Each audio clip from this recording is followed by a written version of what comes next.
There was more flake, but it broke out back in the days. If you fall from the top, it can be very dangerous for sure. Very dangerous for sure. Very dangerous for sure. No, it's not a safe route at all. That runner is not safe. Hello everyone, my name is Siebe Vanhee and I'm a Belgian professional climber and I am in Yosemite right now. I'm trying the downwall, which is here right behind me. It's one of my biggest projects ever. It's definitely my biggest project ever. I'm pretty excited about it.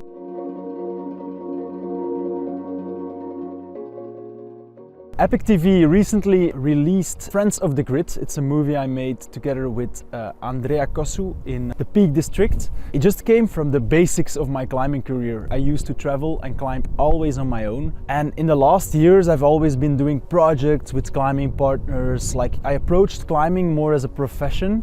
I decided I wanted to just go again, travel, meet people, be on my own. And I was really curious about the pure British trad climbing ethics.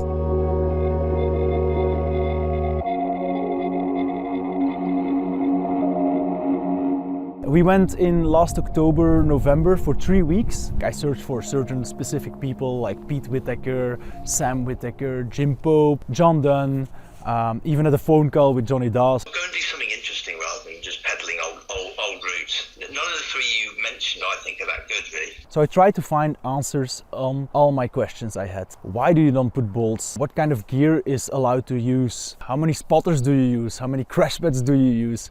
Is it a high ball or is it a trad climb? And I learned a lot about it and I really hope you guys will learn as much as I did.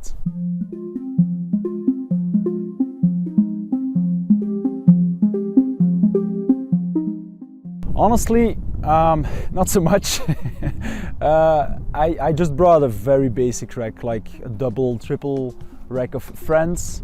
I brought some zero friends as well. But what I mainly used and what was really important were stoppers. Mainly the offset stoppers, they really fit well in all the small cracks. You wiggle them in, you find the right spot. And I also had some RPs and a few slider nuts, or ball nuts like they also call them.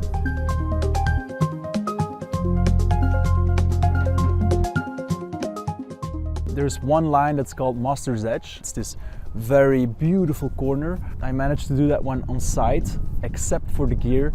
I asked some gear beta at Pete Whittaker. He gave me some very old wild country friends with it looks a little bit like the Zero friends, and it fits really perfectly in one of the drill holes. It fits in right away. It's actually like a Zero friend. And then next to it in the drill hole there's a really cool key beta. You have a nut, just a normal big nut. You bend actually the cable and you jam it in there. So instead of just putting the nut in the hole, you bend the nut, put it in there, and then it actually cams with the cable. The cable and the nut cam in the hole.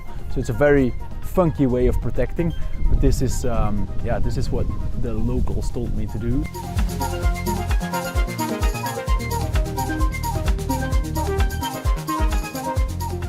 Placing gear on Gridstone rock is not so much different than on other kind of rock. The biggest difference between Gridstone is that if you place gear, it's so close to the ground always, it's not high, that you really want your gear to be sticking in there and not coming out. I maybe spend a little bit more time in perfectioning how I place my gear. If I do it here on the downwall and then something comes out, I make a big whipper from 20 meters, but I'm not on the ground.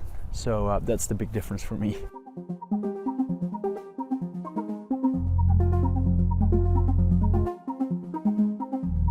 So what about Parchments shot? Parchments shot is this super mythical climb and it's very famous for having dodgy gear. You do a very easy crack, 5-6 meters, then you do a few boulder moves and then you arrive at a flake, and in this flake you place very small RPs, so the very smallest nuts you can find, you place them behind the flake. There was more flake, but it broke out back in the day. Someone made a big fall and broke the flake out, and I think right now the flake cannot break anymore. If you place your RPs very well and you equalize them, I don't think it's gonna break. If you fall from the top, it can be very dangerous for sure. But if you fall in the crux and you place your very small RPs right, then it's okay. I also used a slider nut, a very small ball nut that you slide in. So I had 3 RPs and 1 slider nut, and I connected them all. Also about Parchment shot, I climbed it clean, I free climbed it. I had pointed it first, I worked it on top rope before I climbed it, but I pre-placed the gear. And this is not a style I prefer, but it was the only way to do it that quick, because we had very small weather windows. So at a certain moment I found myself like, I need to make a choice now, like spend a lot of time in finding a good way to place gear really quick and risk in placing it bad, or I just pre-place it right now from a static rope and then I climb it ground up and I just try to send it. And only 5 minutes after I topped out, it started raining really bad, so I'm really happy.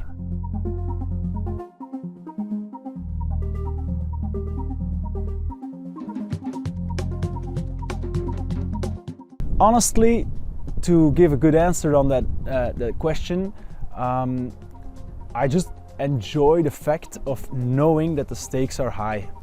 I don't know, it's not for the adrenaline I do it, it's just knowing that the stakes are high get me better into this kind of state of flow and this mindset of being very concentrated. For example, in a sport climb in Spain when there's a lot of bolts, I'm more quickly distracted. Even if it's a hard climb, it's at my maximum level, I think I get more quickly in the flow state of mind when I'm climbing on Gridstone or when I'm climbing on tread, and when I know that the risks are a little bit higher. Maybe it's the wrong way to get into this flow state, but I didn't learn any other yet.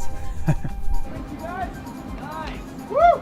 Thank you very much everyone for having me here, and yeah, I enjoyed this little interview from at the base of El Cap. I invite you to go and have a look at Friends of the Grid. It's I'm super happy. Andrea Cossu did a very great job. I want to thank Epic TV and Wild Country as well for supporting this trip and my vision in sharing some climbing culture. The movie is available on the Epic TV YouTube channel.